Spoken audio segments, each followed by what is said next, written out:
প্রিয় দেশবাসী ও আমার ফেসবুক বন্ধুগণ, আসসালামু আলাইকুম। আশা করি আপনারা সকলেই ভালো আছেন।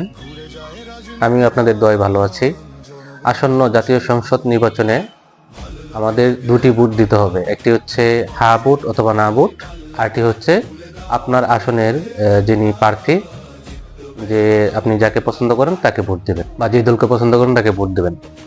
আর আমাদের জন্য বা আমাদের দেশের জন্য গুরুত্বপূর্ণ যে বিষয়টি, সেটা হচ্ছে গণভোট। তো গণভোটে আমাদেরকে হা ভোট দিয়ে জয়যুক্ত করতে হবে।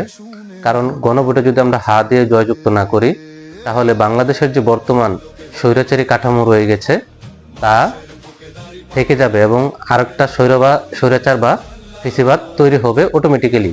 সংবিধানটা এভাবে তৈরি করা হয়েছে।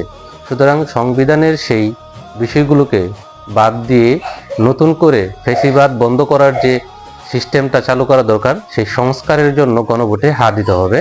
সুতরাং আসুন আমরা সবাই মিলে গণভোটে হা ভোট দিয়ে আমাদের এই সংস্কারকে আমরা পাশ করি এবং গণভোটকে হা দিয়ে জয়যুক্ত করে সংসদে আবার এটাকে বিল পাশ করে সংবিধানের সাথে অন্তর্ভুক্ত করি। সেই অন্তর্ভুক্ত করার দাবি জানিয়ে আমি আপনাদেরকে হা ভোটের প্রতি সমর্থন জানানোর জন্য এবং গণভোটে হা ভোট দেওয়ার জন্য অনুরোধ করে আমার বক্তব্য শেষ করছি। আসসালামু আলাইকুম ওয়া রাহমাতুল্লাহ।